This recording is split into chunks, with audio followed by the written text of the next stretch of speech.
Ya, assalamualaikum semuanya. Waalaikumsalam, Pak. Ya.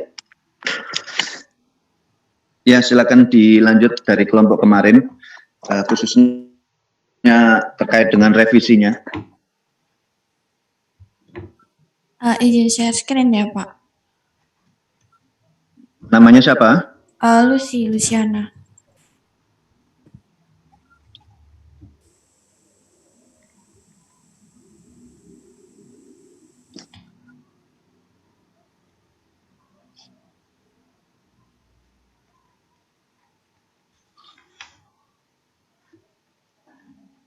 Ya, silakan.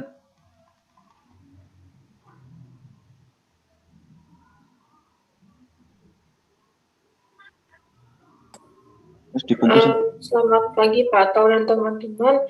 Jadi ini revisi yang udah dilakukan sama kelompok kami untuk nyari perbandingannya PE80 sama PE100. Untuk propertinya bisa dilihat di sini. Untuk density dan tensile strength-nya sendiri lebih besar untuk yang PE100. Mungkin bisa next slide.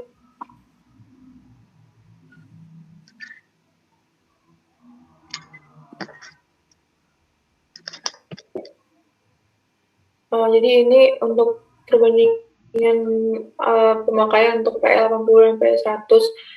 Pipa PE80 ini dapat digunakan hingga tekanan 8 MPa, sedangkan untuk pipa PE100 ini digunakan hingga tekanan 10 MPa. Terus kalau pipa PE80 ini digolongkannya sebagai MDPE dan HDPE dengan diameter pipa sebesar 20-63 mm. Sedangkan pipa PE100 ini digolongkannya sebagai HDPE dengan diameter pipa sebesar 90-710 mm. Kedua pipa ini tidak direkomendasikan untuk digunakan di atas suhu 60 derajat Celcius pada air atau 30 derajat Celcius dalam gas. PE100 ini memiliki keunggulan dibandingkan PE80 pada suhu rendah karena sangat tahan retak hingga minus 30 derajat Celcius. Pipa PE80 bisa digunakan untuk keperluan rumah seperti MDPE biru dan kuning yang biasanya dipakai untuk selang. Terus untuk pipa PE100 bisa digunakan dalam aplikasi komersial dan industri. Mungkin untuk slide berikutnya bisa dilanjutkan oleh teman saya. Oke, bisa next. Jadi di sini ada perbandingan karbonsil dan polietilena berdasarkan mechanical property-nya. Dari tensile strength-nya, karbonsil memiliki TS sebesar 540 megapascal dan polietilena memiliki tensile strength sekitar 22,13 sampai 31 MPa. Dan yield strength-nya untuk karbonsil lebih besar sebesar 415 MPa, sedangkan polietilena memiliki 26,2 sampai 31 MPa. Dan untuk elongation-nya, karbonsil memiliki elongation untuk sampai 10%, sedangkan polietilena 11,2 sampai 12,9. Dan maksimal surface temperature-nya itu kalau di karbonsil bisa sampai 500 derajat Celcius, sedangkan polietilena itu bisa sampai 113 sampai 129 derajat Celcius. Untuk minimal surface temperature-nya untuk karbonsil itu hanya bisa mencapai minus 46 derajat Celcius, dengan polietilena itu sampai minus 70 derajat Celcius.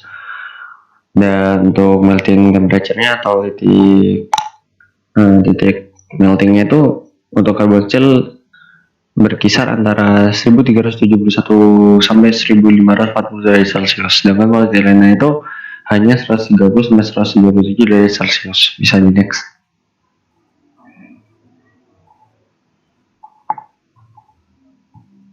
Oke, dari kesimpulan ini dapat dilihat dari segi ketahanan akan tekanan dan suhu yang maksimal, pipa yang terbuat dari karbonsil akan lebih baik digunakan. Maka dari itu karbonsil tidak hanya digunakan dalam skala pabrik sebagai pipa, tapi juga di otomotif dan bahkan untuk membuat rel kereta api. Sedangkan pipa yang terbuat dari polietilena ini lebih baik digunakan dalam tekanan rendah. Selain itu, polietilena ini cocok untuk bahan-bahan produk rumah seperti selang, plastik, dan lain-lain.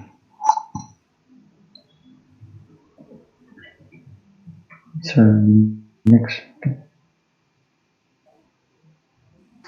Oke. Kalau yang tadi tabelnya perbandingan karbon ya, karbon steel dengan polietilen ya. Balik lagi. Ya, itu karbon steel yang mana?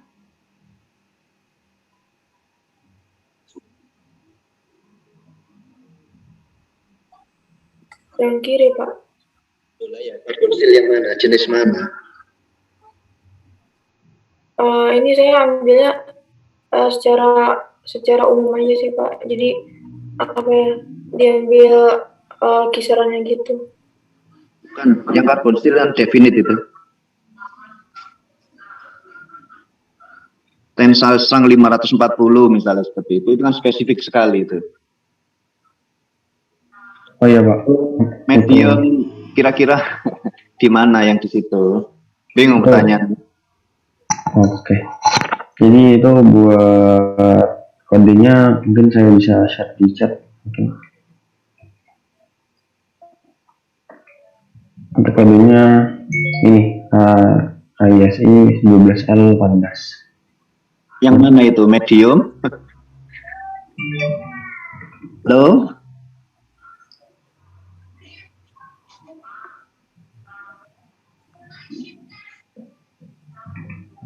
Yang mana? Low carbon kah? Medium kah? Yang mana?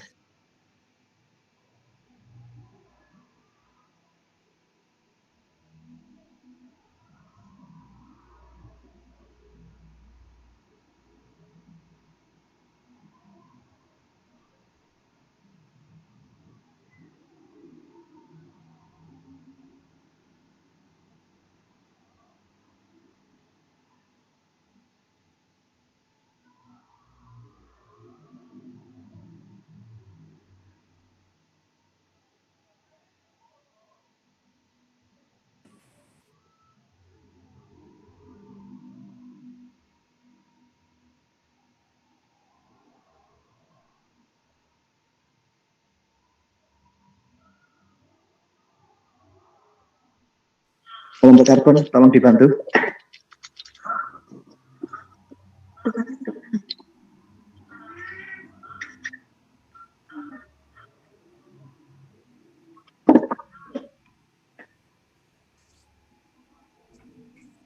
Untuk ini medium Pak, karena memiliki kalau yang tensile strength sekitar 540 MPa ini memiliki rasio karbonnya itu sekitar 0,3 sampai 0,6.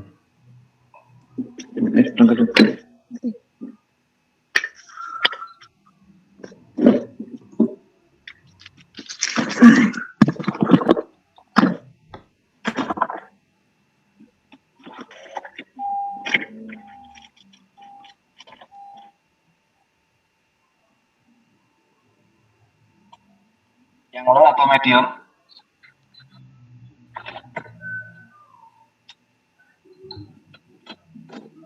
Oh, sebentar Pak, 0,15 karbon ya.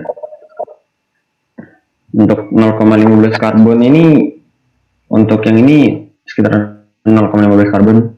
Jadi ini merupakan low carbon steel Pak, yang perlu.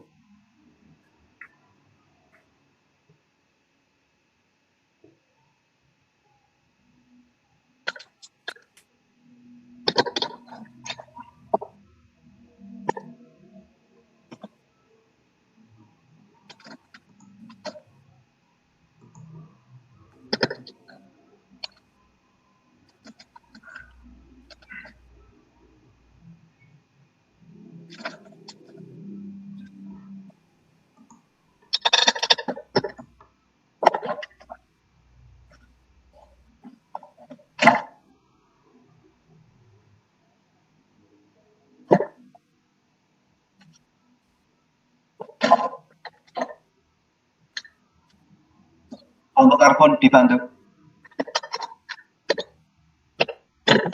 Iya Pak, bagaimana?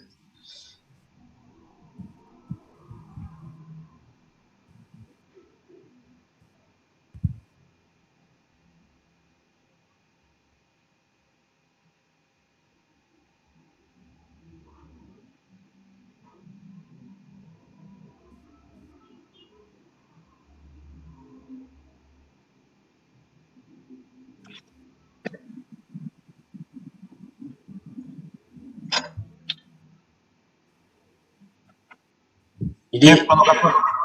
kalau dilihat ini Pak ya, dari chemical composition-nya itu karbonnya itu kandungannya 0,15% itu termasuk dalam low carbon Pak. Low carbon itu sekitar di bawah 0,3%, 0,3% ke atas sampai 0,5 itu 0,6 itu dia medium. Kalau high itu 0,6 ke atas sampai 1,5. Oke, ini saya ngajari kalian. Ini saya ngajari kalian. Orang teknik kimia kudu ngerti spesifikasi. Ya, ini sekarang diperbaiki dulu. Kodenya yang mana? Standarnya apa tadi itu?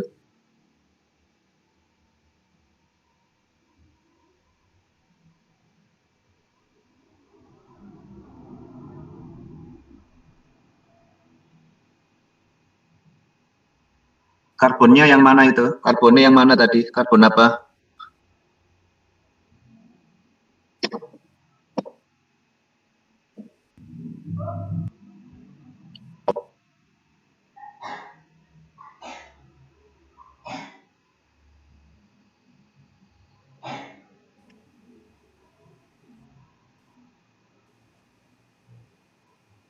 Karbonnya jenis apa tadi? Oh, yang low carbon steel.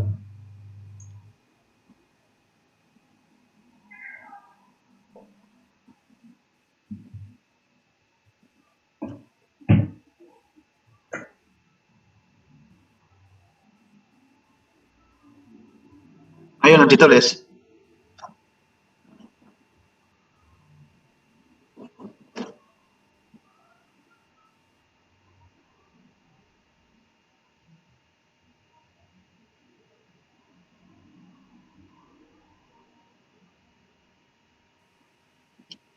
Tuh, low-nya itu.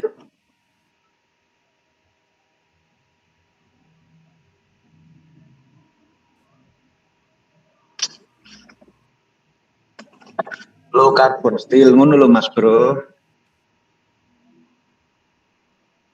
Dokurmu judulnya buang nih, itu dibuang, diganti low carbon steel itu loh, atasmu itu loh.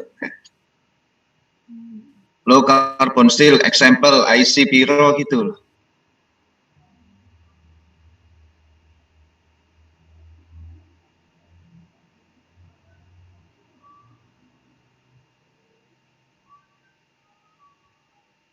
Terus polietilen ini polimer yang mana ini? Terus PE yang mana itu?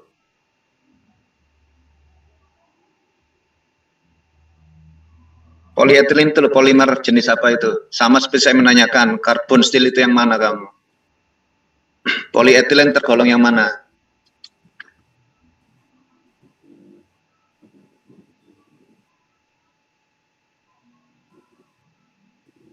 Termasuk yang high, Pak. Termasuk yang high. High apa? HDPE yang high density. PE yang mana terus? PE yang mana? PE 80. Sing benar.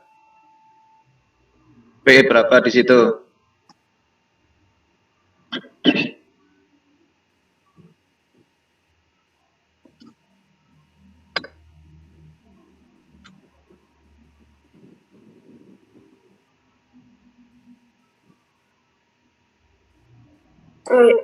Iya Pak, harusnya PE 80 karena density-nya itu sekitar enggak benar dia 100 karena density-nya sekitar 952 sampai 965. 80 apa 100? 100. Ya. Oke, kita sudah sangat ini ya, sangat terlihat sekali di situ ya. Khususnya dari mechanical property ya. Lebih kuat mana menurut kalian? Low carbon steel aja untuk low carbon steel ya. Dibanding dengan PE 100 lebih kuat mana ini? Yang low carbon steel, Pak. Yang low carbon steel. Terus misalnya kalau saya tanya harga gimana itu?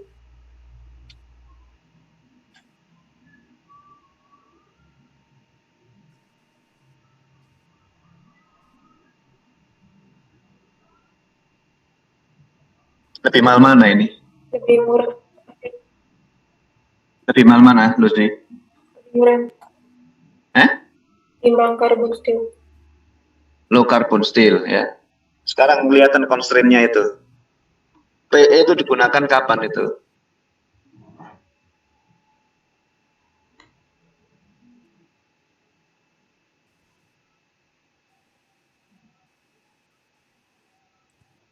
PE biasanya digunakan buat keperluan rumah tangga gitu, Pak. Apa? Keperluan rumah tangga kayak pipa gas gitu, sama aplikasi komersial dan industri, tapi yang nggak dalam ekstrim, semua ekstrim. Bisa nggak sih PE misalnya 100 tak pakai pipa gas rumah itu?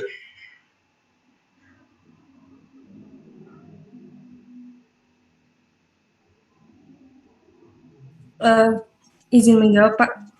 Ya. Bisa karena tekanan gas rumah itu sekitar di 8 bar dan untuk pipa PE ini masih 7 bar maksimal dan pipa PE satu. Wah seru ini. Berapa tekanan itu loh, gas kota ini loh, gas kota kayak PGN ya. Coba di searching tekanannya berapa itu? Itu maksimal 7 bar, Pak. Wah, tekanan operasi ini itu loh, yang masuk nang rumahmu itu tekanannya berapa itu kira-kira?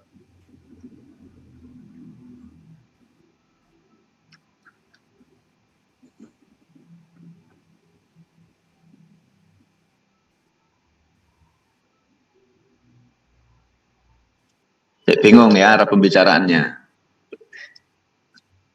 Jadi kalau mau desain itu selalu diingat, jangan meniru, jangan copy paste ya, jangan copy paste. Ya. Sesuaikan dengan kebutuhan kamu kalau desain pabrik, sesuaikan dengan kebutuhan kamu. Misal kalau saya ingin membuat jaringan gas kota itu ya, jargas lah istilahnya itu ya, khusus misalnya dengan PGN, saya itu akan pakai merekomendasikan ke PGN menggunakan carbon steel itu ya, ataukah polimer itu ya. Coba misalnya saya tanya seperti itu, soal kuis seperti itu ya, jawabmu ya apa itu nanti.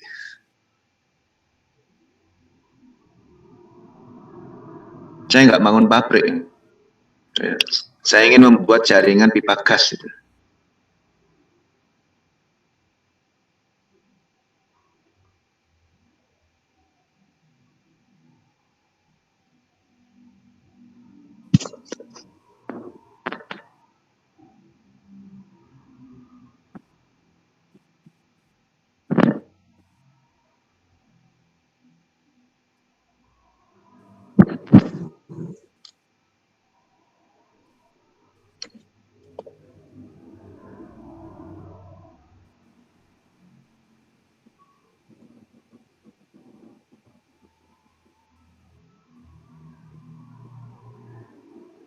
Ke slide 32, C.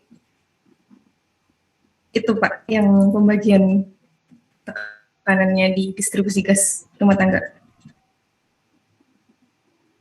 Ya. Kamu hitunganlah di situ. Tadi ada yang ngomong 8 bar itu loh ya, Boy. Tekanan operasinya gimana?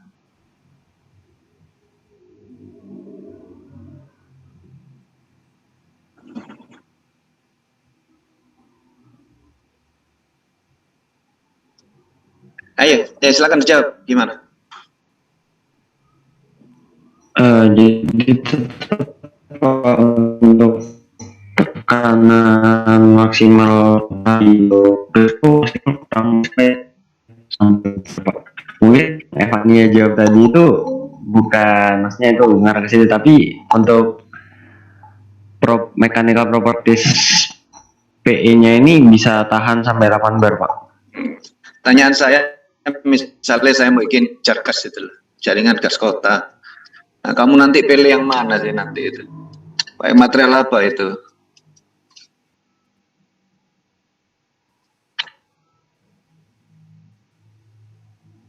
Kamu udah tahu itu ada properti material ini, sudah tahu tuh tekanan operasinya. Karek milih aja, yes. Yang mana kamu pilih itu? Carbon steel, polimer kah, atau gimana?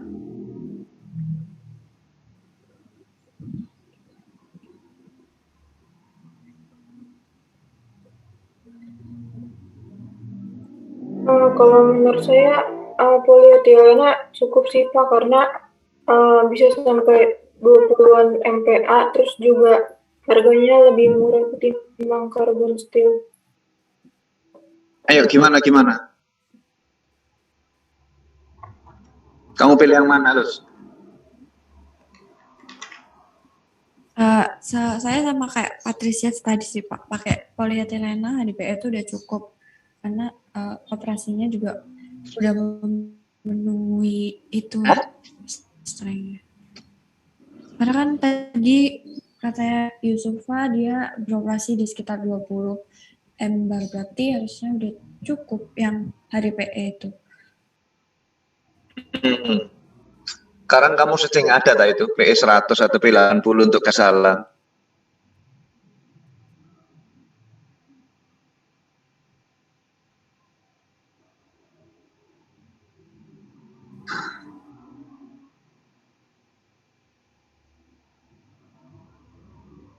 Ada?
Ayo, gimana? Ada nggak? Udah di apa? Udah di share sama Luci. Jadi ya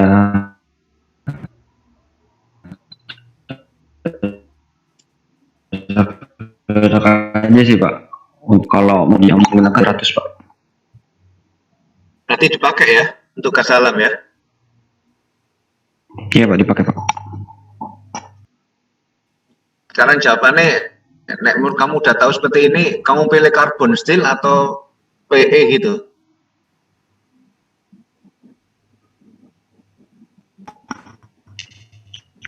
Kalau menurut harga tadi di Indonesia yang lebih mahal itu low carbon ya. Jadi mungkin lebih milih PE Pak untuk alasan ekonomis dan anggaran yang terbatas. Nah, wes itu. Sama-sama. Ya, kamu udah ngerti sekarang ya. Sesuai kebutuhan. Kalau cuman tekanan rendah ya, apakah harus butuh kalau carbon steel? Kan nggak selalu. Itu kata kuncinya. Kenali spesifikasinya. Ya. Terus biasanya kalau ini ada juga ya informasi terkait harga bahan itu per meternya itu ada ya. Nanti kalau cukup waktu kalian cari aja, itu nanti masuk dalam soal kuis itu. Oke, saya kira cukup. Silakan dilanjut di kelompok berikutnya ya ini ya. Baik Pak, terima kasih banyak Pak. Ya.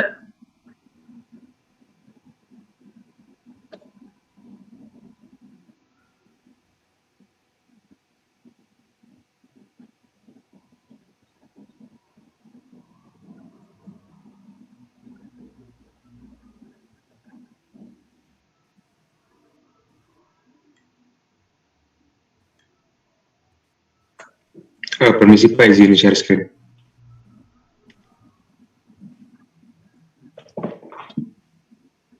Belum bisa tak?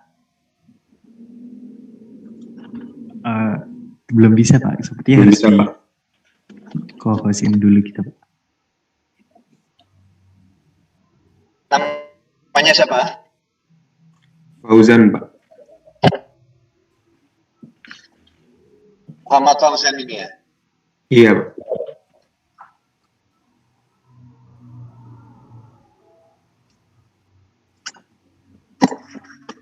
Ya silakan.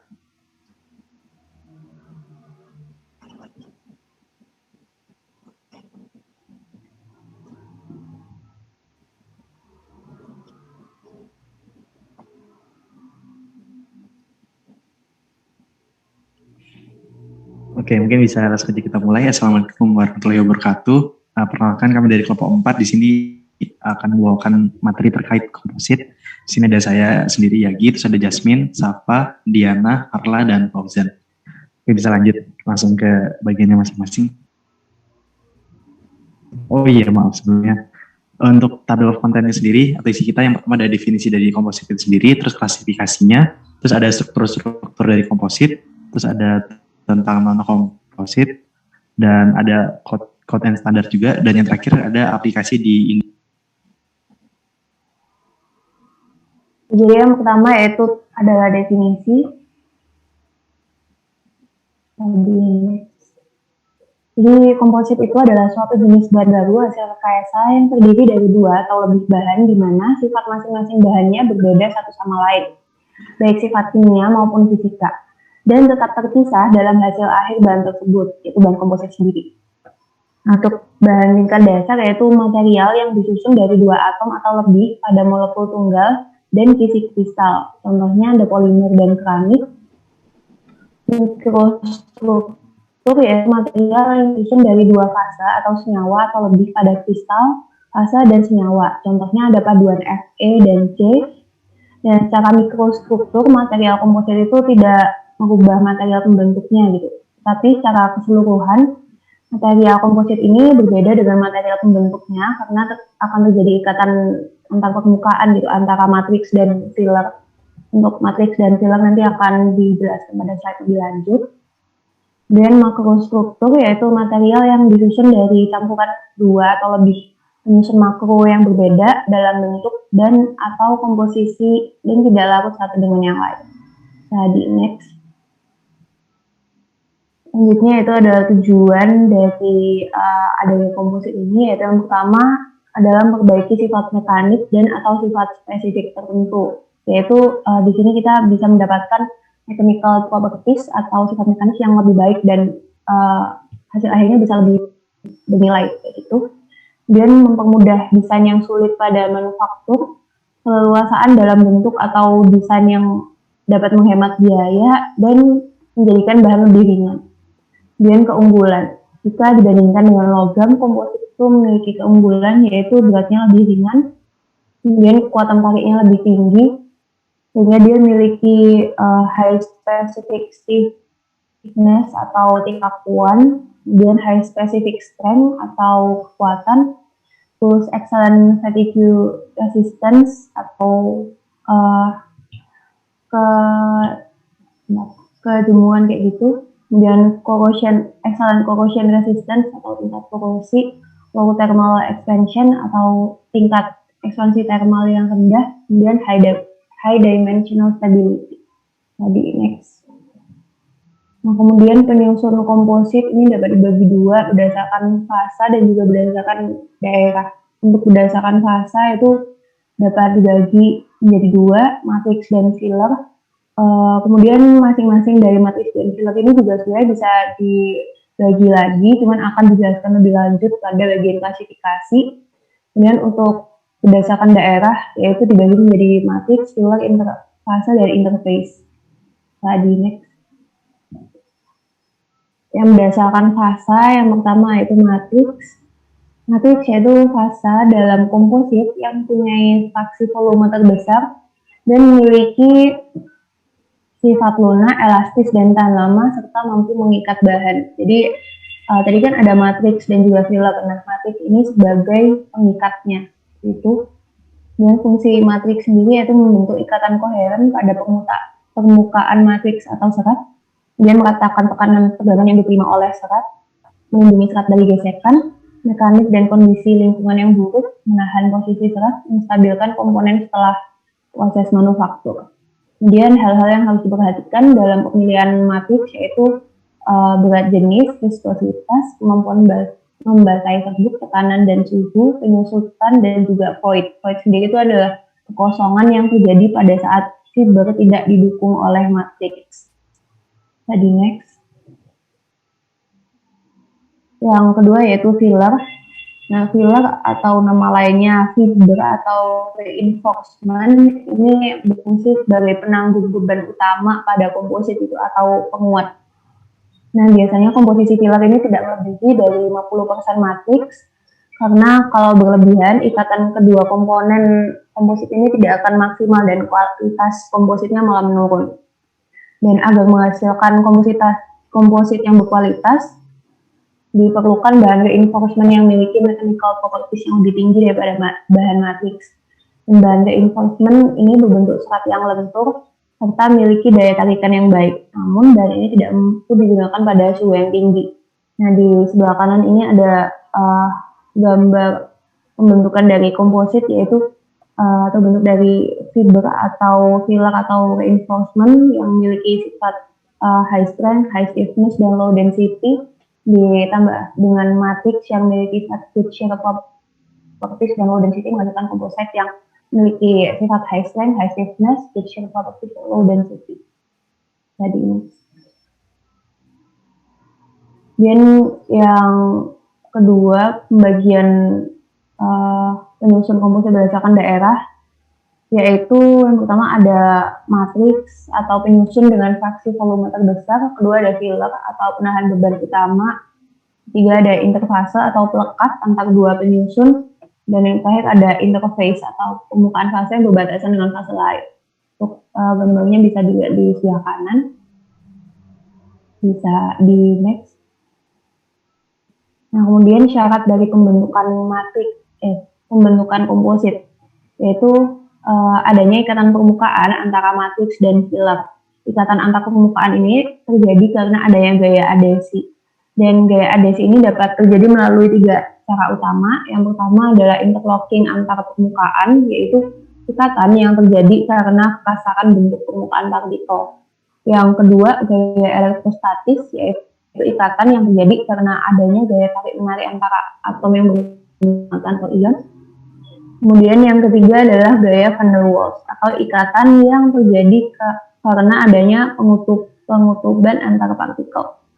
Kemudian faktor-faktor yang mempengaruhi ikatan permukaan, yaitu yang pertama ada ukuran partikel, kemudian rapat jenis, fraksi volume material, komposisi material, bentuk partikel, kecepatan waktu pencampuran, penekanan atau kompaksi, dan pemanasan atau sintering. Tadi next. Kemudian ini ada sekilas perbedaan antara komposit dan alloy yang mungkin sering ketukar-tukar gitu ya. Jadi untuk komposit itu secara mikroskopik masih dapat dibedakan antara komponen matriks dan komponen fillernya. Sedangkan alloy itu telah terjadi perpaduan yang homogen antara matriks dan filler. Jadi tidak bisa dibedakan secara kasat mata untuk alloy. Kemudian secara penyusun, ukuran kekuatan material yang diinginkan dapat diatur dengan mengatur komposisi antara matriks dan fillernya. Untuk alloy susah untuk diatur karena telah terjadi pencampuran yang homogen. Dan untuk komposit, sifat komponen penyusun-penyusunnya akan tetap sama setelah digabung, sedangkan pada alloy sifat komponen penyusunnya berbeda. Kemudian pada komposit, komponennya tidak harus berupa logam, sedangkan alloy itu salah satu komponennya harus berupa logam. Nah, kalau dianalogikan komposit itu seperti larutan pasir dalam air gitu. Jadi kan kalau pasir kita masukkan dalam air, kita masih bisa melihat mana yang pasir, mana yang air kan. Sedangkan kalau alloy itu seperti larutan garam dalam air gitu, dimana sulit untuk dibedakan mana yang garam dan mana air. Oke, bisa di next, selanjutnya akan dijelaskan oleh teman saya.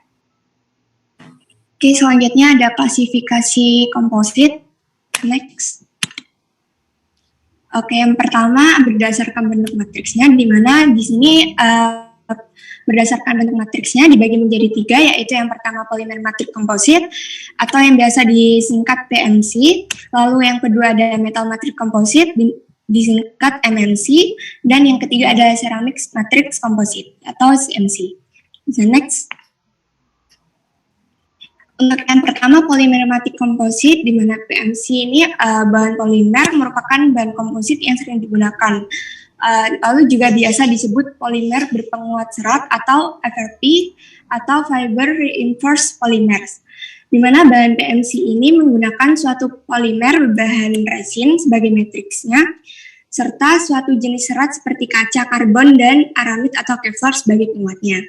Untuk komposit PMC ini memiliki sifat yaitu yang pertama biaya pembuatannya yang relatif rendah, lalu yang kedua dapat dibuat dengan produksi massal, lalu yang ketiga memiliki ketangguhan yang baik, dan keempat simpan dalam waktu lama, dan kelima yaitu siklus fabrikasi dapat dipersingkat, keenam kemampuan mengikuti bentuk, dan ketujuh PMC ini relatif ringan. Untuk kekurangan dari PMC ini yaitu yang pertama sensitif terhadap radiasi, kelembapan, serta penyerapan air ke dalam struktur yang dapat mengurangi sifat mekanis. Lalu yang kedua adalah rentan terhadap suhu tinggi.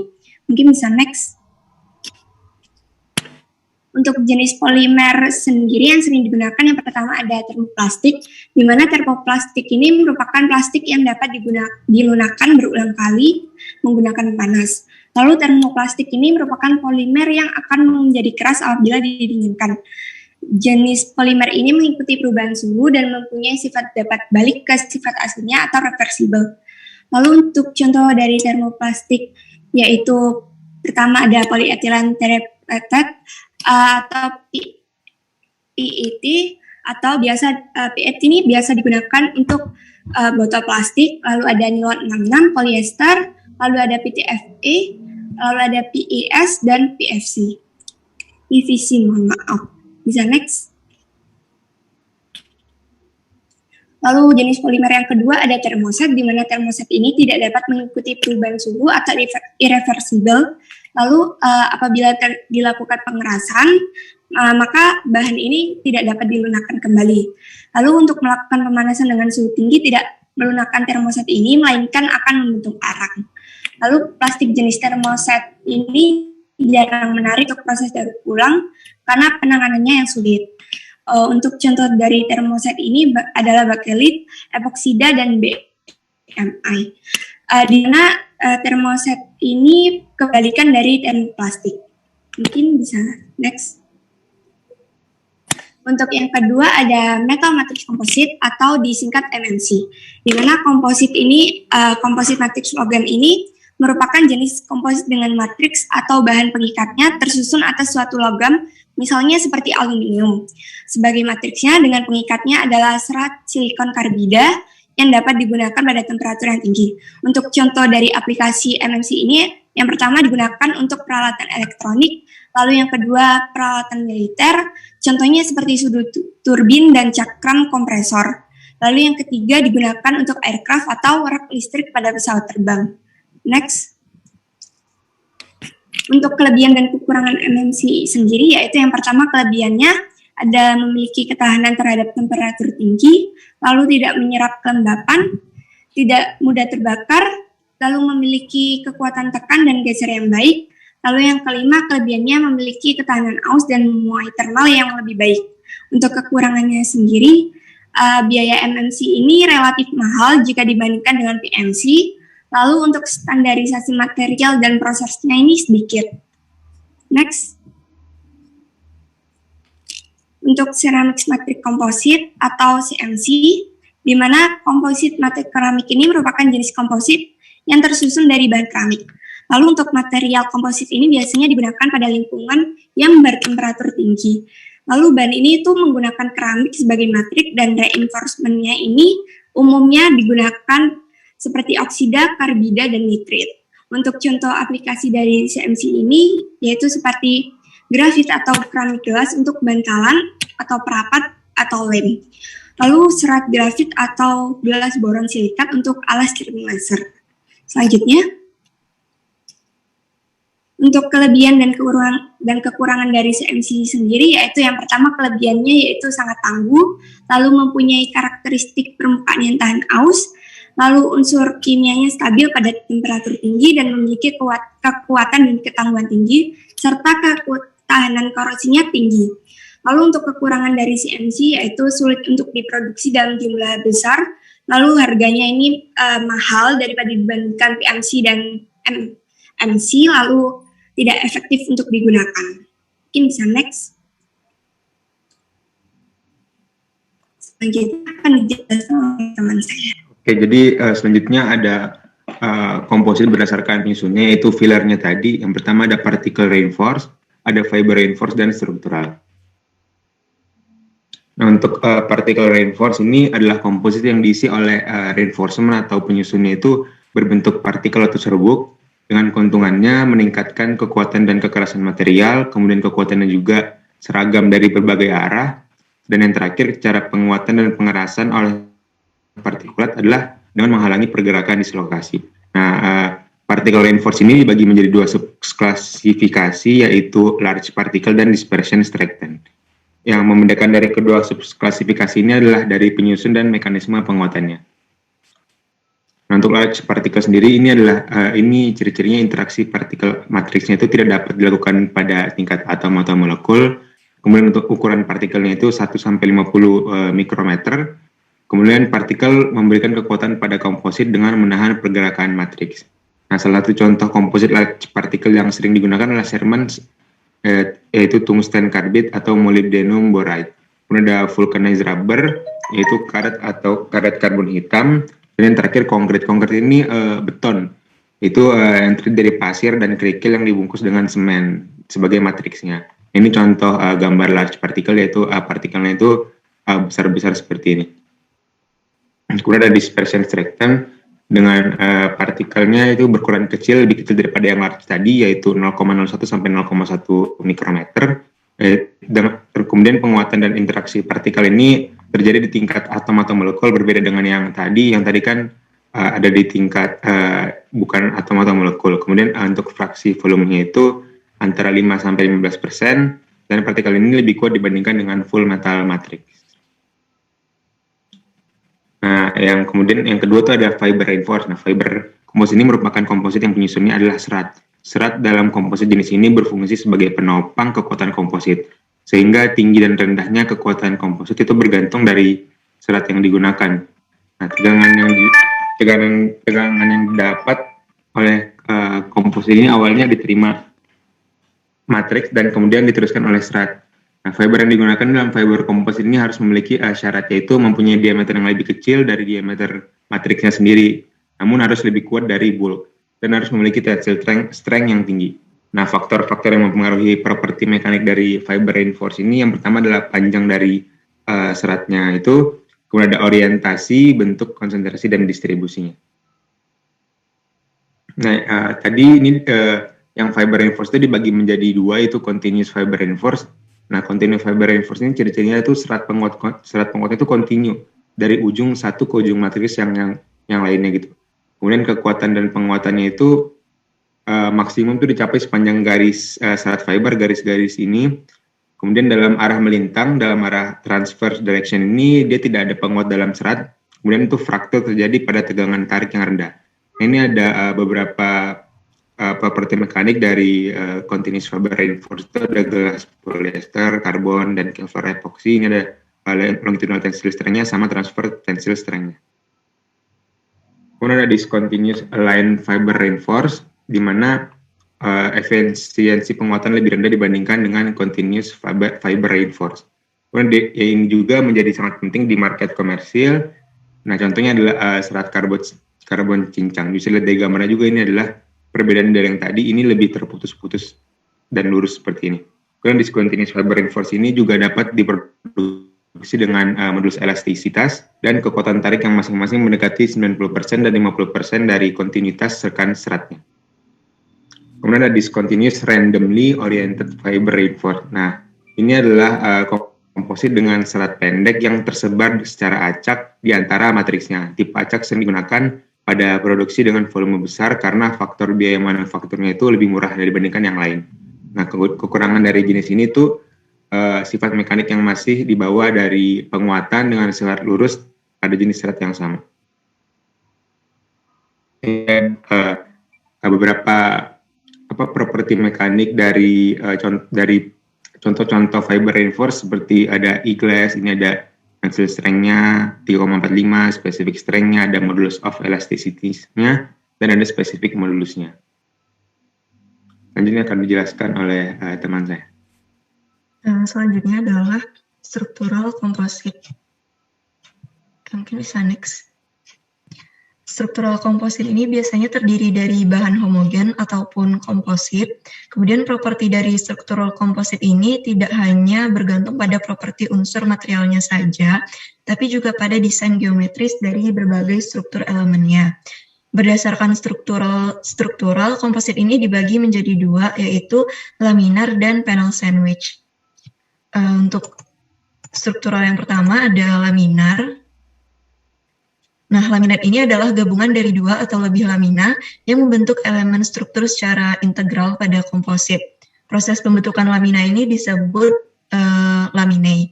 Kemudian komposit laminar tersusun atas lembaran 2 dimensi atau panel yang memiliki arah kekuatan tinggi seperti pada kayu dan plastik yang diperkuat oleh serat selaras. Lapisan ini ditumpuk dan kemudian disemen sehingga orientasi arah kekuatan tingginya ini bervariasi pada masing-masing lapisan.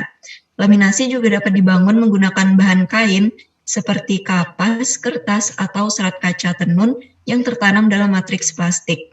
Nah, dengan demikian komposit laminar ini memiliki kekuatan yang relatif tinggi di sejumlah arah dalam bidang 2 dimensi. Namun kekuatan dalam setiap arah yang diberikan ini berbeda. Mungkin bisa next. Nah, sebagai elemen sebuah struktur lamina yang serat penguatnya searah saja atau unidirectional lamina, pada umumnya tidak menguntungkan karena akan sangat lemah pada arah melintang ke serat dan beban melintang kecil karena kontraksi lateral yang tidak rata. Misalnya dapat memicu retaknya laminasi tersebut. Contohnya bisa dilihat di gambar lamina di bawah ini, di mana di situ ada arah serat fiber 0 derajat. Nah, kemudian di atasnya ini adalah pengaruh dari arah peletakan beban terhadap mechanical properties-nya. Nah, di sini bisa dilihat ada pengaruh terhadap maximum strength, terus maksimum modulus, dan kemudian di sebelahnya ini ada kekuatan bending dan juga modulus elastisitas bending kompositnya. Ini nanti ditambahkan referensinya ya? Iya Pak, siap. Ditambahkan referensinya. Iya Pak. Oke. Selanjutnya mungkin bisa next. Nah, ada berapa jenis dari lamina? Tadi udah disinggung juga oleh Ocang ya. Yang pertama ini ada continuous fiber laminate, kemudian ada discontinuous, dan yang ketiga ini ada hybrid fiber laminate. Nah, yang pertama ini continuous fiber laminate mempunyai lamina penyusun dengan serat yang tidak terputus hingga mencapai ujung-ujung laminanya. Nah, kalau continuous fiber ini dibagi menjadi 3, yaitu unidirectional laminate, yaitu bentuk lamina dengan tiap lamina yang mempunyai arah serat yang sama. Kekuatan terbesar dari komposit lamina ini adalah searah seratnya. Kemudian ada cross pliant quasi isotrope. Nah, lamina ini mempunyai susunan serat yang saling tegak lurus satu sama lain antara laminanya. Kemudian ada random atau woven fiber composite, komposit yang diperkuat dengan serat anyaman, dan komposit ini tidak terpengaruh pemisahan antar lapisannya, akan tetapi susunan seratnya ini memanjang yang tidak begitu lurus mengakibatkan kekuatan serta kekakuannya tidak sebaik continuous fiber. Selanjutnya, yang kedua ini ada discontinuous fiber composite, yang lagi-lagi menjadi 3. Yang pertama ada aligned discontinuous fiber. Potongan seratnya ini tersusun dalam arah tertentu atau sumbu aksis sesuai dengan keperluan setiap lamina. Kemudian ada off-axis aligned discontinuous fiber, di mana potongan seratnya ini tersusun tidak searah dengan sumbu aksis. Kemudian ada randomly oriented discontinuous fiber, di mana potongan seratnya ini disebarkan secara acak atau arahnya tidak teratur. Selanjutnya, Nah, kemudian di sini ada hybrid fiber composite, merupakan komposit gabungan antara tipe serat lurus dengan serat acak. Nah, tipe ini digunakan agar dapat mengganti kekuatan sifat dari kedua tipe dan dapat menggabungkan kelebihannya. Nah, untuk struktural yang kedua adalah panel sandwich. Komposit sandwich merupakan jenis komposit yang sangat cocok untuk menahan beban lentur, impact, meredam getaran, dan suara. Komposit sandwich ini dibuat untuk mendapatkan struktur yang ringan, tetapi mempunyai kekakuan dan kekuatan yang tinggi. Nah, syarat untuk pemilihan bahannya ini, yang pertama harus ringan, tahan panas dan korosi, dan juga ada faktor harganya. Nah, dengan menggunakan material inti yang sangat ringan, maka akan dihasilkan komposit yang mempunyai sifat kuat, ringan, dan kaku. Komposit sandwich yang dapat diaplikasikan sebagai struktural maupun non-struktural bagian internal dan eksternal pada kereta, bus, truk, dan jenis kendaraan yang lainnya. Next slide. Nah, panel sandwich ini tersusun dari dua lapisan luar atau yang biasa disebut face dan terikat erat ke inti atau core yang lebih tebal. Lapisan luar ini terbuat dari bahan yang relatif kaku dan kuat. Nah, biasanya paduan aluminium, plastik yang diperkuat serat, titanium, baja, atau kayu lapis. Bahan-bahan tersebut memberikan kekakuan dan kekuatan yang tinggi pada struktur. Kemudian, face ini juga harus cukup tebal untuk menahan tekanan tarik atau tensil dan tekanan tekannya atau stress dari pembebanan atau loading. Nah, kemudian next slide. Hampir semua bahan struktural yang berbentuk lembaran tipis ini dapat digunakan sebagai face pada panel sandwich. Nah, face ini bekerja terutama dalam tegangan dan kompresi langsung. Bahan face sheet yang umumnya digunakan ini biasanya aluminium, kaca, karbon, dan aramid. Nah, umumnya face yang digunakan memiliki lembaran face yang tipis sekitar 0,010 hingga 0,125 inch atau 0,25 hingga 3 mm. Nah, kemudian ini bisa dilihat contoh dari material properties face-nya, ada aluminium dan glass fibers. Next slide. Nah, kemudian bahan intinya atau core ini ringan dan biasanya memiliki modulus elastisitas yang rendah. Bahan intinya biasanya termasuk dalam 3 kategori, yaitu rigid polymeric foams, yaitu fenolik, epoksi, dan polyuretan. Kemudian kayu, biasanya ini kayu balsa, dan honeycomb metal dan non-metal.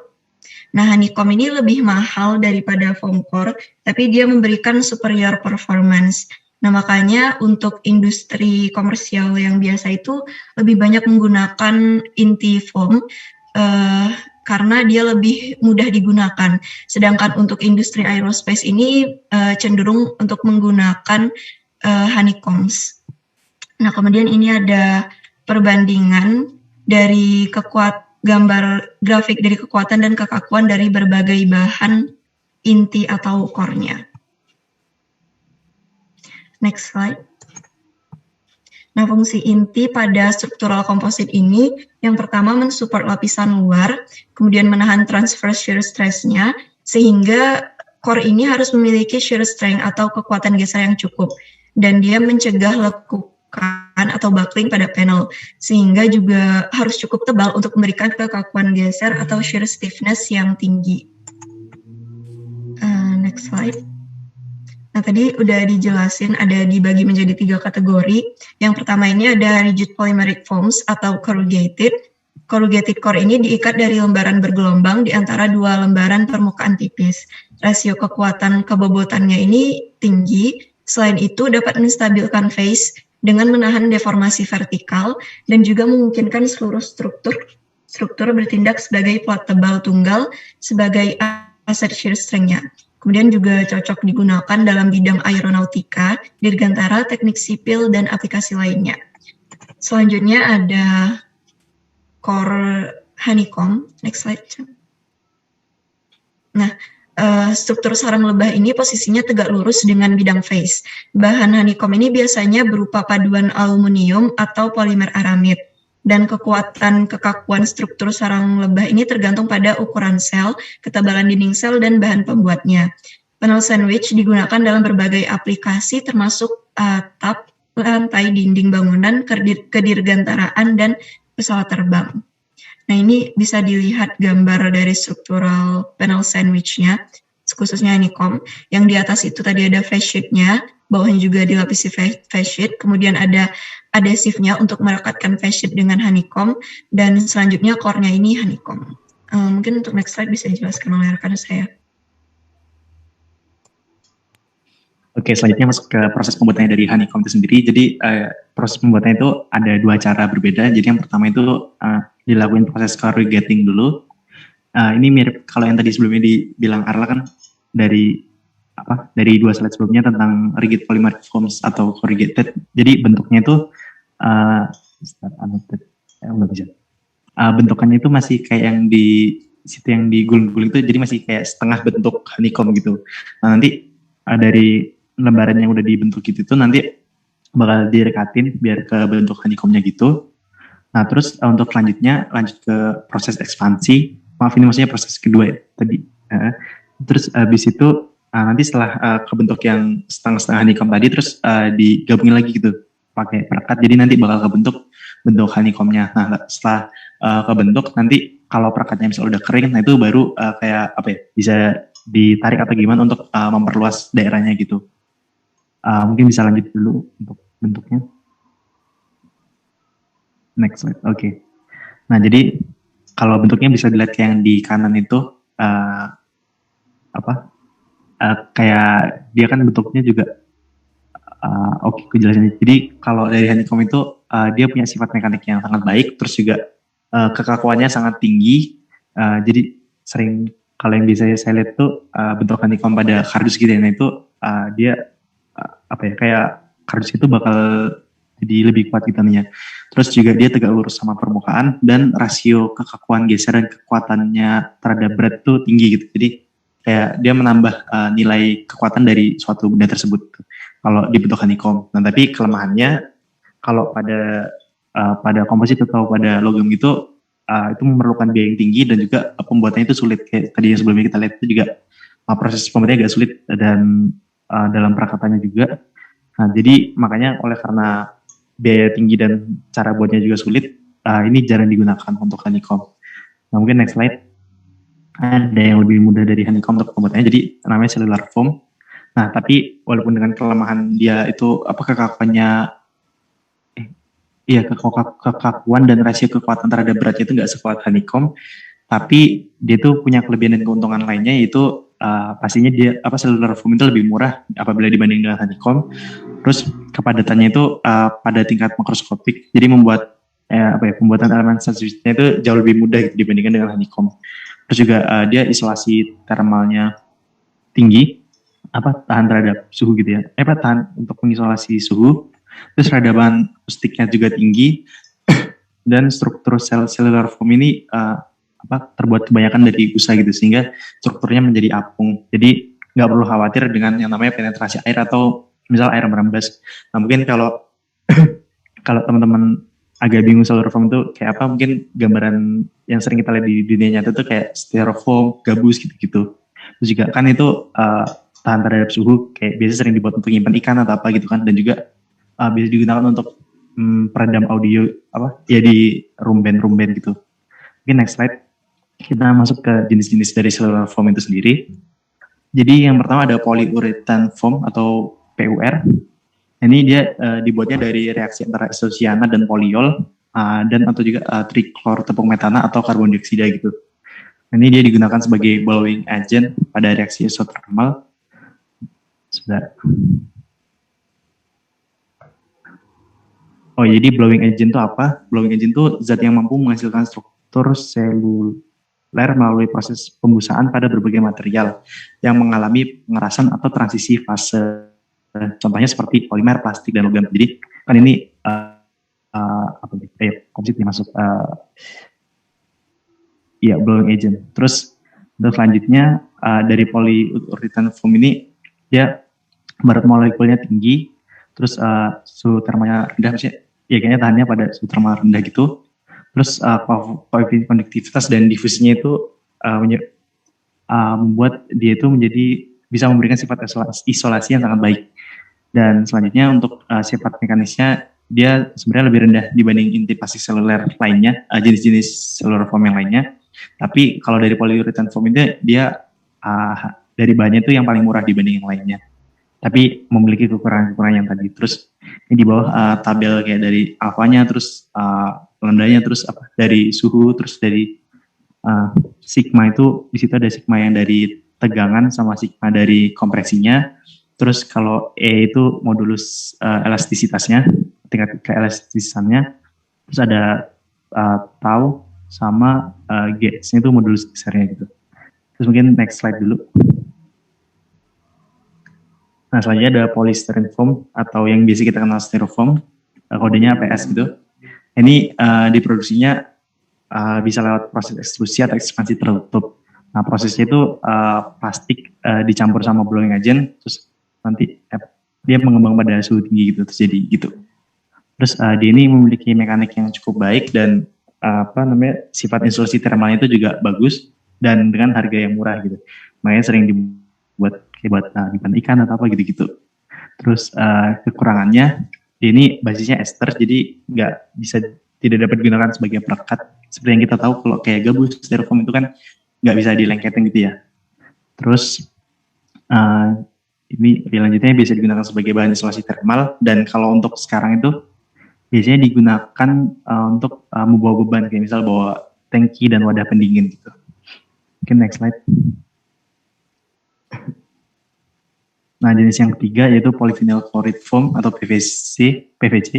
Nah, ini ada dua bentuk yang berbeda. Jadi yang pertama itu yang PVC linear form itu dia kelebihannya memiliki keuletan tinggi dan sifat mekaniknya juga cukup baik. Tapi kekurangannya dia melunak pada suhu tinggi. Jadi dia nggak tahan sama namanya suhu tinggi gitu. Terus kalau yang jenis selanjutnya yang PVC ikatan silang itu dia lebih kaku dari yang jenis sebelumnya. Terus memiliki kekuatan dan kekakuan yang lebih tinggi juga, tapi tetap sama kurang sensitif terhadap panas, dan lebih jeleknya lagi dia lebih rapuh gitu. Oke, next slide ke jenis yang keempat. Nah, ini yang terakhir dan bisa dibilang yang paling bagus juga gitu, yaitu polymetacrylamide foam atau PMI. Nah, ini dia terbuat dari polyakrilat imide modifikasi. Nah, kalau dari kelebihannya itu sifat mekanisnya sangat bagus. Dia paling bagus dari jenis-jenis cellular foam lainnya yang sebelumnya tadi, dan juga cellular foam lainnya yang tersedia di pasar gitu. Terus tapi dia cukup rapuh, tapi ada batas maksimal itu dengan perpanjangan akhirnya sekitar 3%. Saya lupa. 3%. Iya, 3%. Tensionnya gitu. Terus keuntungannya dia suhu resistansinya tinggi, dia tahan di suhu tinggi itu seperti bisa dilihat dia tahan pada suhu 215 derajat Celcius. Terus mungkin selanjutnya masuk ke kegagalan gitu ya, yang next slide. Oh ya, oke. Ya kayak kegagalannya failure gitu, gagal gitu. Jadi yang pertama ada general buckling. Ini bisa terjadi jika ketebalan panelnya itu nggak mencukupi atau kayak kekakuan intinya itu nggak cukup. Nah, makanya bakal kebentuk kayak yang di gambar sebelah itu kayak agak melengkung ke atas atau mungkin ke bawah, bisa ke atas atau ke bawah secara keseluruhan gitu. Terus yang kedua terkait shear crimping. Nah, itu penyebabnya kekuatan geser perekatnya rendah. Jadi dari zat perekatnya itu yang shear stressnya ya, kekuatan gesernya itu rendah, makanya bisa terjadi kayak agak patah gitu, terjadi shear gitu. Terus yang ketiga ada fast wrinkling.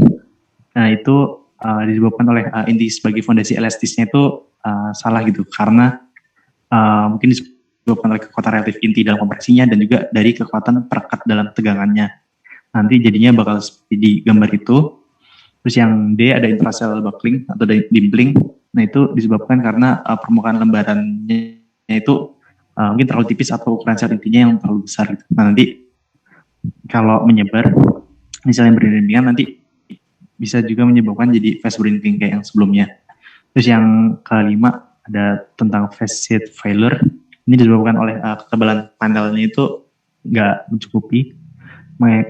kurang lebih mirip sama yang A ya mungkin ya. Nah karena ketebalan yang nggak mencukupi jadinya kebentuk kayak gitu agak melewat ke bawah gitu.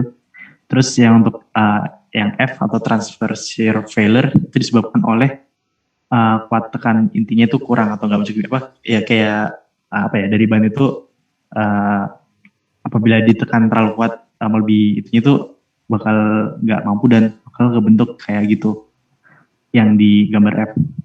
Yang untuk G, maaf nih kepotong ya.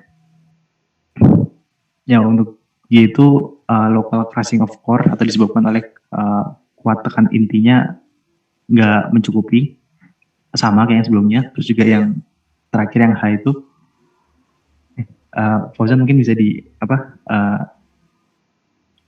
keluarin dulu terus dimasukin lagi. Tadi udah korevisi tapi belum berubah di sini. Di outin dulu. Nah, oke. Terus di share screen lagi.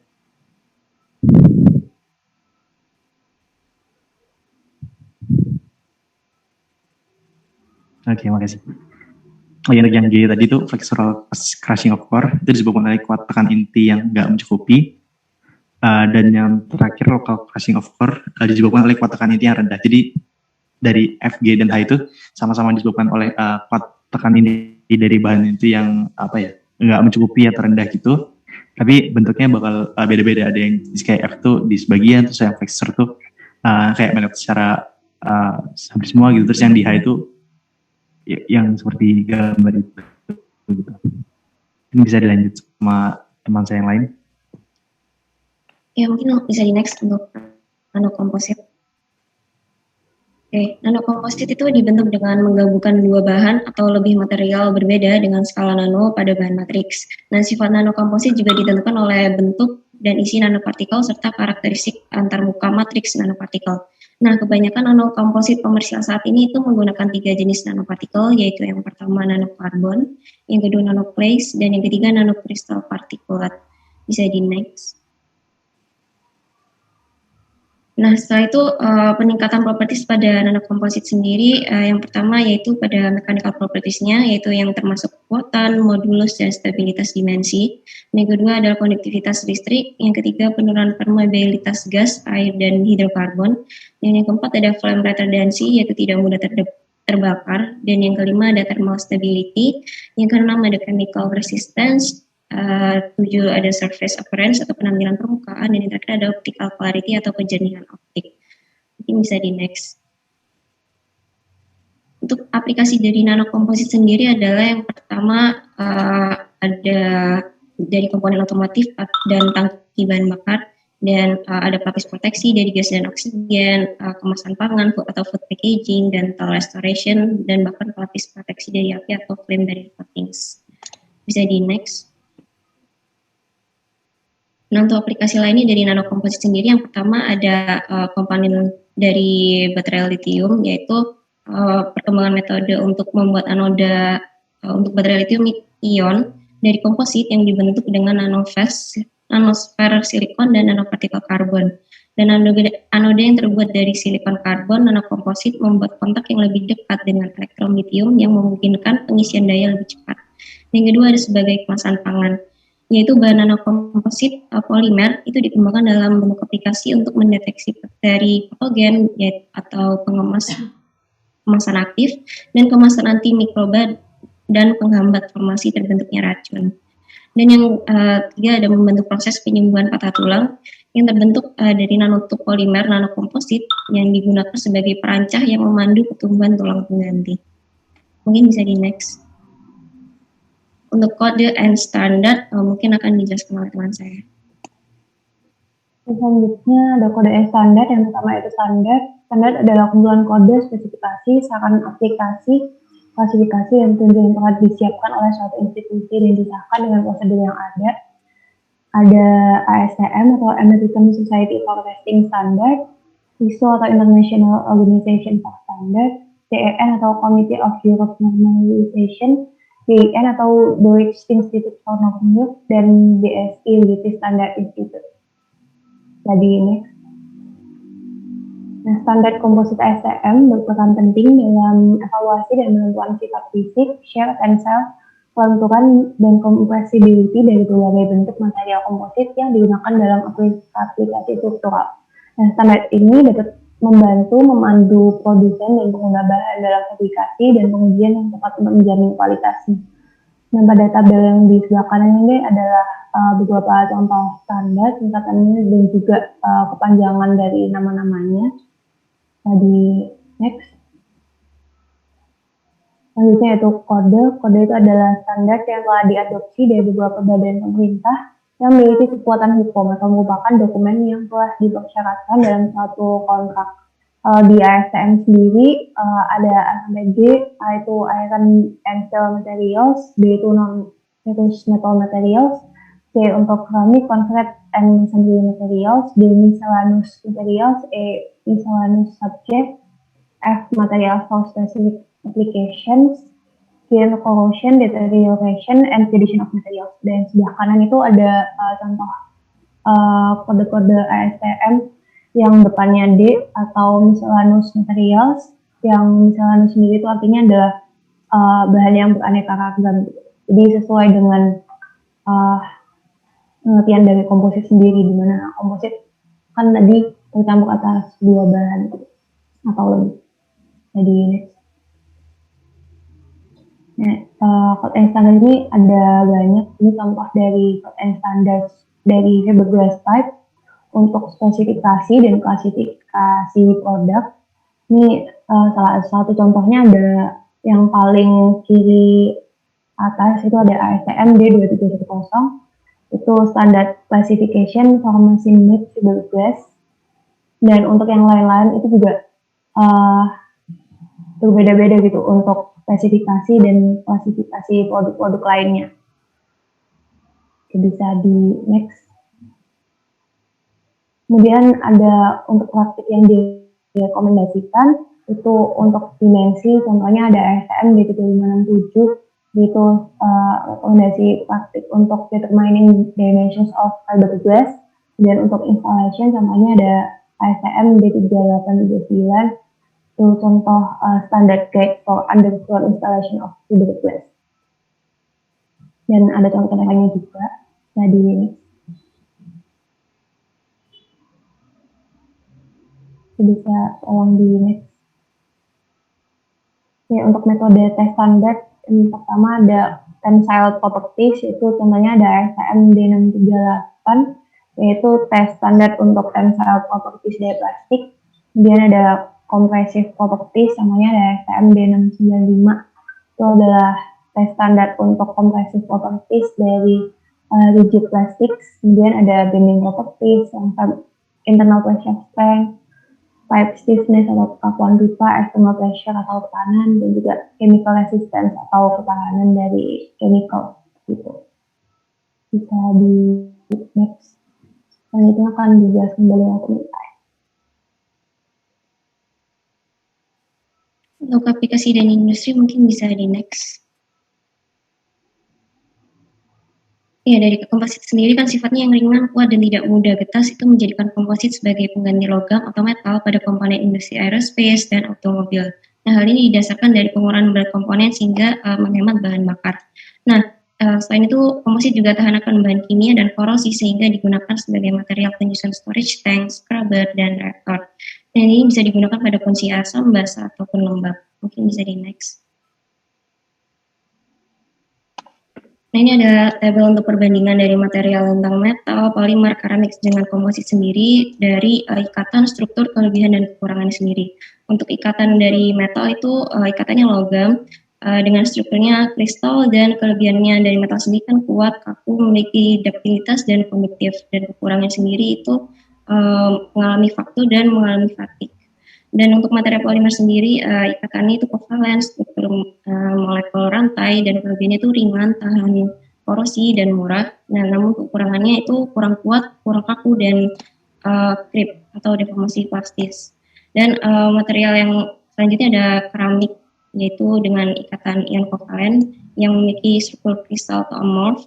Dan kelebihannya adalah kuat, kaku, keras, dan tahan temperatur, dan tahan korasi. Nah, kekurangannya adalah brittle, yaitu pecahan yang terjadi secara tiba-tiba. Dan namanya siapa ini? Belum. Namamu siapa? Diana, Pak. Diana, ini nanti tambahan referensi nih, hati-hati yang di bagian ini. Ini kamu dapat dari mana? Ya, saya dapat dari PPT dari kakak tingkat saya, Pak. Coba nanti di tracing ya. Ini referensi dari mana ini ya? Iya, baik, Pak. Ya. Yang selanjutnya ada material komposit, yaitu dengan ikatan yang beragam, dengan struktur matriks dan fiber, dan dengan kelebihannya kuat dan kaku, serta ringan, dan kekurangannya sendiri mahal dan dapat terjadi delaminasi. Mungkin bisa next.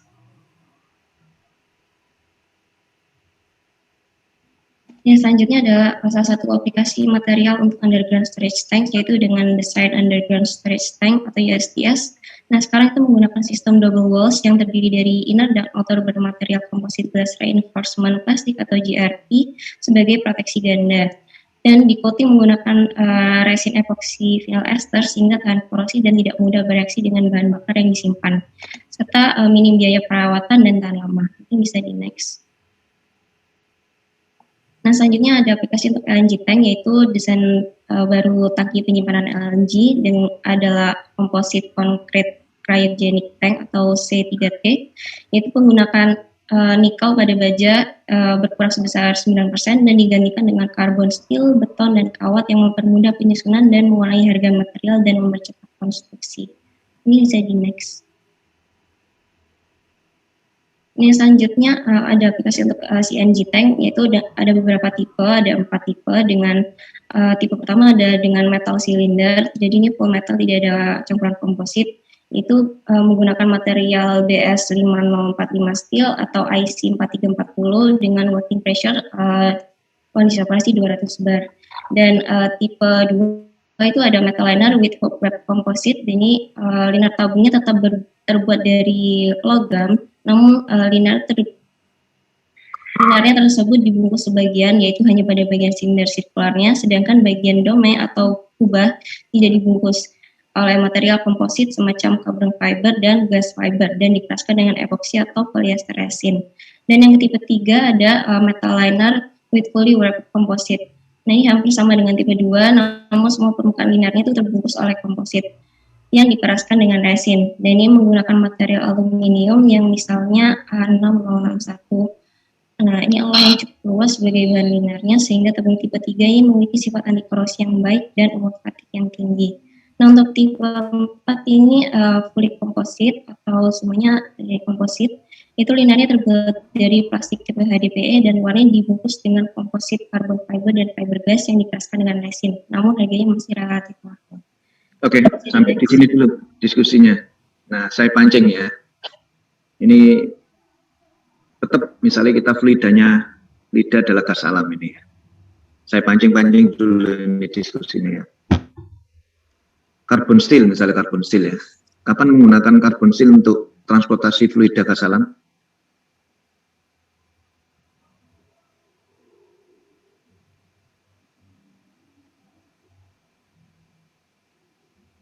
Kelompok karbon steel, kapan itu menggunakan transportasi gas alam menggunakan karbon steel? Iya, Pak. Kita menggunakan karbon steel ketika tekanan yang dibutuhkan itu besar dan suhu operasinya yang digunakan itu juga besar. Dan kamu ingat saya lihatannya kemarin, kamu nggak pernah lihat fokus, itu loh, Rek, fokus. Ayo. Kapan kamu menggunakan? Saya ingin bedakan, kalian bisa merasakan ini. Sekali lagi, desain itu nggak copy paste ya. Desain itu nggak copy paste. Ya, sesuaikan dengan kebutuhanmu. Sesuaikan dengan kebutuhanmu. Saya bisa tanya lagi ini, kapan saya menggunakan carbon steel, fluida gas alam menggunakan stainless steel. Ya kan? Kapan saya menggunakan polimer untuk gas alam? Kapan saya menggunakan komposit untuk gas alam? Ya, semua ada tempatnya. Oke, sekarang kita bicarakan carbon steel. Kapan itu kamu menggunakan carbon steel untuk gas alam?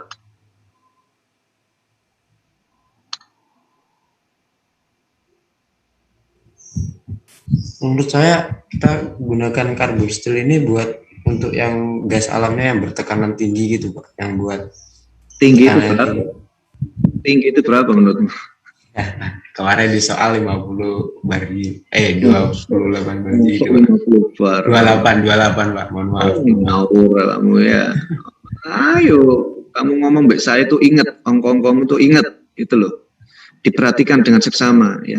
Tidak ada yang mengenali bahan itu sebaik kalian. Diingat-ingat kalimat itu. Ya. Orang teknik kimia kudu ngerti spesifikasi. Tak ulangi meneh, orang teknik kimia kudu ngerti spesifikasi. Oh jangan asal jeplak. Ayo, coba kamu cinta sama ilmu itu ya. Bukan sama gebetan aja kamu cinta itu. Ilmu itu loh seneng, nikmat kamu belajar itu. Itu investasi ya. Itu investasi itu ilmu itu. Ya. Ayo siapa? Rais ya. Coba. Tekanan berapa? Aku saya dilihat lagi. 28 bar Pak. Lihat 28 bar. 28 bar gauge. Ya. So ngomong 50 itu. Ya, salah ngomong Pak. Salah ngomong. Kebanyakan makan pecel lah ya. Ayo. Ya itu misalnya aplikasinya kemana itu? Dialirkan kemana? Baca lagi kuisnya. Di pipa untuk pipa gas alam Pak. Nah iya dialirkan kemana itu?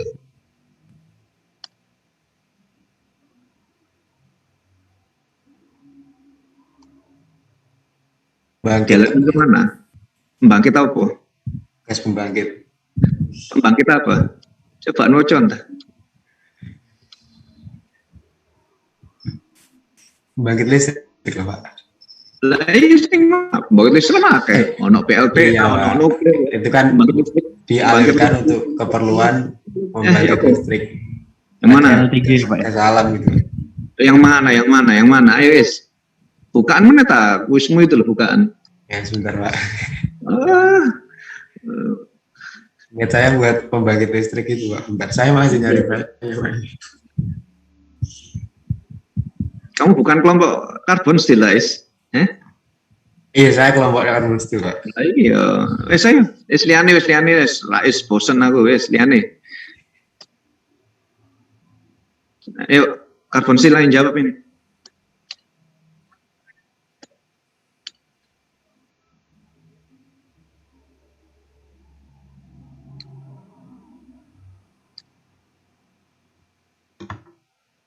Untuk pembangkit yang mana itu? Permisi Pak, mungkin saya izin. Kalau saya lihat di tulisnya itu PLTG atau PLTU Pak. Apa singkatan apa? Kalau yang PLTG pembangkit listrik tenaga gas, kalau yang U-nya uap gitu. Coba dibaca lagi ya. Coba di searching itu PLTGU itu apa sih?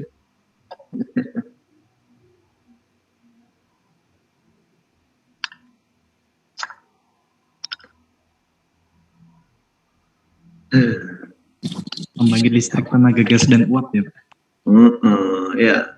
Bukan PLTU. Naik PLTU bahan bakarnya apa rek? Kalau PLTU bahan bakarnya apa? Bara. Apa is? Bara. Ayo dirasakan ini. Nikmat. Percaya sama saya lah. Ya. Kamu belajar ya. Mumpung ini masih pondasi ya. Jangan disia-siakan waktu kalian ini. Ya. Jangan disia-siakan waktu kalian. Oke. Kalau misalkan PLTGU ya, teknologi itu adalah turbin ya. Turbin. Sehingga dia butuh medium pressure. Butuh yang mana? Gasnya tekanan apa tadi? Duh, lali, centas ngomong. 28 bar gauge. Lah iya, itu tergolong yang mana? Itu low, medium, atau tadi apa? Atau high? Tadi saya bilang apa? High Pak. Ngawur. Saya baru ngomong itu medium. Oh, medium. Kamu ngomong enggak? Inilah saya ngomong. Kamu ngomong tak rungokno ya, meskipun saya nyetir itu. Fokus saya itu ya. Ya, saya hargai kalian ngomong itu ya. Nah, saya ngomong nggak berungokno lho, kupingmu lho bukaan ya, urak-urakan dhisik kupingmu ya. Terus lebokno nang otak kamu itu loh. Ya, kamu masih muda kok gak semangat ini sampai ilmu itu heran ya, arek zaman now ini. Masa harus di training pada zaman purba kayak kita dulu baru nanti ngeh itu apa maksudnya orang tua, nasihatnya orang tua. Ya, banyak kan nikmat kalian ini ya. Oke. Kemudian jika saya tanyakan ini, kapan saya menggunakan ya stainless steel untuk fluida gas alam?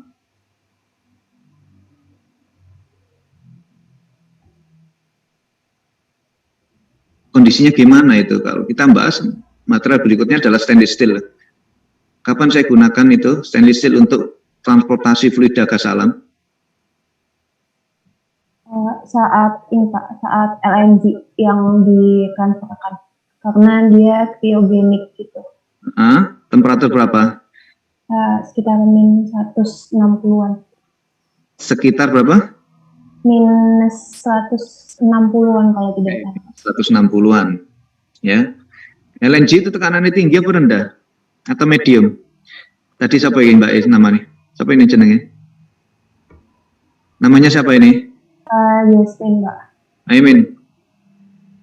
Tekanan berapa itu LNG min?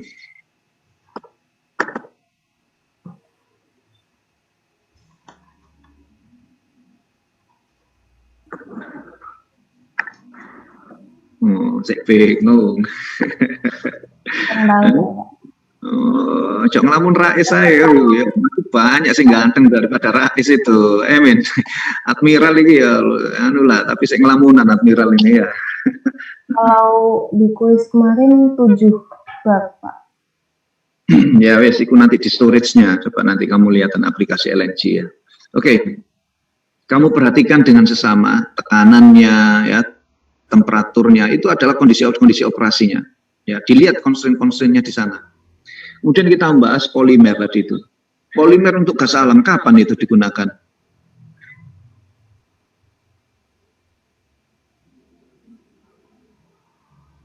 Permisi Pak, izin jawab. Saat tekanannya rendah untuk polimer. Rendah itu berapa tadi? Di bawah 0,4 bar. Di bawah 0,4 apa? Bar. Oke. So, di bawah 0,4 bar. Masa sih? Coba kelompok itu mau dibuka meneh. Dibuka lagi presentasi ini. Tadi itu kamu tunjukkan ya, ada 3 baris ya, klasifikasi tadi. Iya Pak, izin jawab lagi. Itu di bawah itu juga bisa Pak. Sedangkan kalau 0,4 sampai 4 bar juga bisa Pak. Nah iya, ngelamun naik ya. Saya nyetir loh itu. Kamu presentasi saya mendelik itu ya. Tak lihat itu presentasimu. Hormati, orang ngomong itu hormati. Itu ilmu. Ya, kamu presentasi sudah tak dengarkan langsung tak memorize ya di dalam otak saya. Ya, itu cara menghormati saya, menghormati kalian.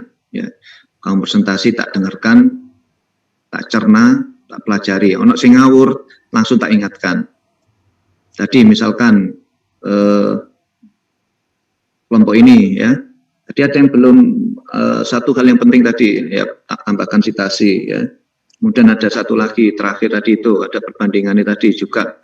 Oh kita tambah citasi. Kalau itu saya memberi masukan itu artinya penting. Ya. Kita membahas tadi PE, karbonsil untuk apa kira-kira? Saya beri tugas kalian gitu itu untuk apa kira-kira? Coba bayangkan itu. Membuat susah kalian atau gimana? Tadi dulu tugasnya kemarin membandingkan karbonsil dengan polimer, khususnya polietilen. Tadi ngapain? Kira-kira tugasnya ngapain sih itu? Esensinya apa? Apa yang kamu tangkap dari tugas saya itu? Izin jawab Pak. Ya. Karena mungkin yang sering dijadikan di PNG itu karbonsil. Dan kita membandingkannya dengan bahan-bahan lain, biar kita tahu kebutuhan akan bahan kita ini di kondisi seperti apa Pak. Seperti itu esensi. Ya, oke. Dan sebelum ke sana, nah tadi yang tak koreksi, tambahkan spesifikasi dan propertinya. Itu yang belum terlihat tadi itu. Tadi munculnya apa? Propertinya. Langsung saya kritik di situ. Propertinya. Langsung bawa sampilkan properti tanpa menampilkan ini speknya apa sih? Spek itu misalnya carbon steel itu ya. Speknya apa? Kandungan karbon. Orang bisa mengenali ya. Kalau kalian belum seperti itu, lihat angka itu sih belum bisa merasakan. Ini low, medium belum karena belum bisa merasakan itu. Perlu diasah terus itu. Ya. Perlu diasah. Nah tadi mengenai tambahkan tadi itu low. Terus kemudian karbonnya berapa itu loh.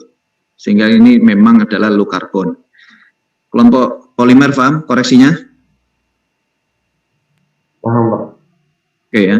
Nah sekarang kamu sudah tahu ini perbedaannya ya. Itu low pressure itu, ya low pressure. Ya. Beda dengan LNG low pressure juga. Bedanya temperatur.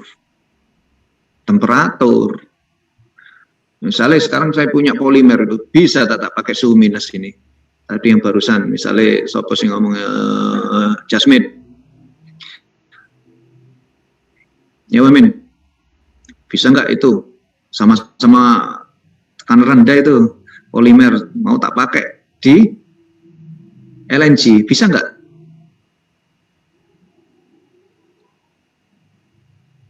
Bisa enggak? Katanya tidak bisa, Pak.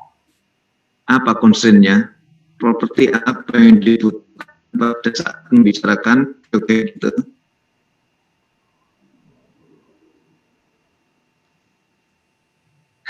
Properti apa? Duit? Ya? Uang? Permata? Apa? Saya belum paham ya. Ya wes. Sekarang tugas kelompok ini. Ya. Kita membicarakan komposit itu ya. Kapan kita menggunakan ya komposit untuk mengalirkan fluida gas alam? Ya, pertanyaan saya kayak gitu. Siapa nih boleh? Kapan? Spesifik kondisi operasi pada kondisi operasi apa ya? Sehingga saya membutuhkan komposit ya pada gas alam itu. Paham pertanyaannya enggak ini?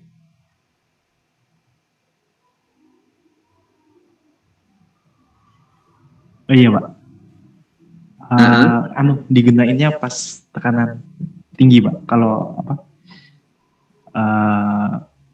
Ya untuk mengalirkan gas alam yang bertekanan tinggi gitu Pak. Jadi pakai bahan komposit karena dia tahan sama tekanan tinggi. Kelebihannya apa? Memang karbon steel nggak bisa untuk tekanan tinggi? Bisa. Kalau di sini bisa untuk tekanan tinggi.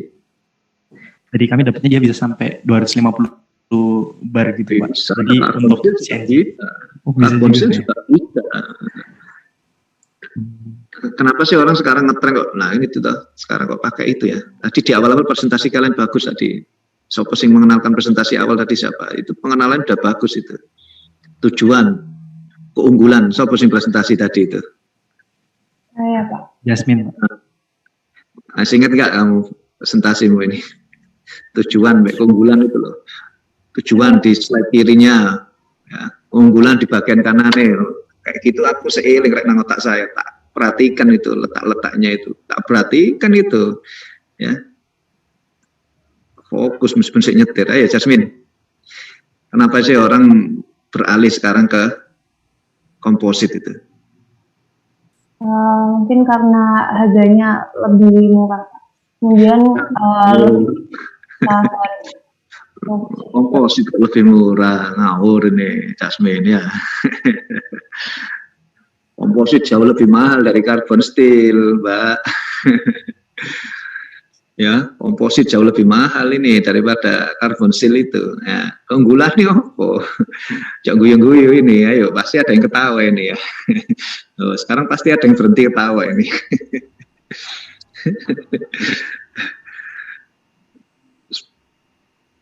Gak enak kelas online ini ya, gak enak ini, gak nyambung ini ya. Mungkin dikembalikan ke slide yang tujuan tadi ya.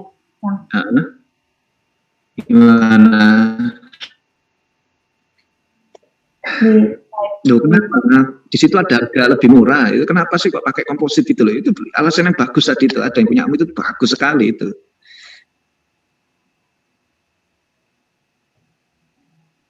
Iya sudah, belum bisa merasakan ya. Ya sudah, ini PR wis dielaborasi meneh ya. Tekanan tinggi bisa pakai carbon steel ya. Tapi sekarang mulai beralih ke komposit ya. Beralih ke komposit ini. Untuk kolam ya. Nah ini kalian cari tahu alasannya apa. Wes tadi fluidanya dalam bentuk fase CNG ya. Dalam bentuk CNG, compressed natural gas itu. Nah misalkan kalau tadi sudah dikenalkan terakhir itu sama siapa namanya terakhir itu yang presentasi? Diana ya. Itu kan ada 4 ya. Betul ada 4 tak Diana? Iya, berdasarkan dari sumber yang saya lihat 4 Pak tipenya. Ada 4 ya, ada 4 tipe. Seperti itulah saya menghormati kalian ya. Saya ingat, kamu ngomong tak ingat. Ya. Kalau orang ingat dieleng-eleng, Admiral Yagi ini ya. Oh, Kapten Angkatan Laut toh, pelupa ini ya. Ayo.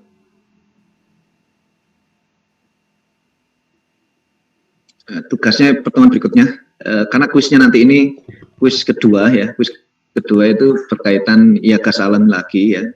Saya tanya kenapa kok itu menggunakan polimer ya, kenapa menggunakan ini komposit. Pertanyaannya itu tetap pada gas alam. Ya. Kita bisa analogi dengan fluid yang lain bisa. Ya. Yang belum tersentuh sekarang kan adalah misalnya itu zatnya korosif. Bilang misalnya saya punya H2SO4 itu. Bisa juga ini pertanyaan seperti itu. Dulu pernah saya tanyakan di dalam kuis ya, tapi udah lama itu. Ya. Karena H2SO4 itu ya cukup bahan yang umum digunakan ya di pabrik itu. Nah ini saya membicarakan pada beberapa kondisi ya, kondisi-kondisi yang mungkin kalian temukan ya, umum, tekanan rendah, tekanan medium, tekanan tinggi, temperatur rendah, temperatur tinggi, seperti itu. Ya. Saya kira itu cukup untuk pertemuan hari ini. Ada pertanyaan? Permisi mengenai kode presensi, apakah ada? Oh iya, nanti saya absenkan aja, nggak apa-apa. Baik, terima kasih Pak.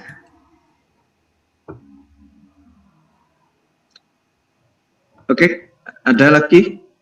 Kalau enggak saya end meeting.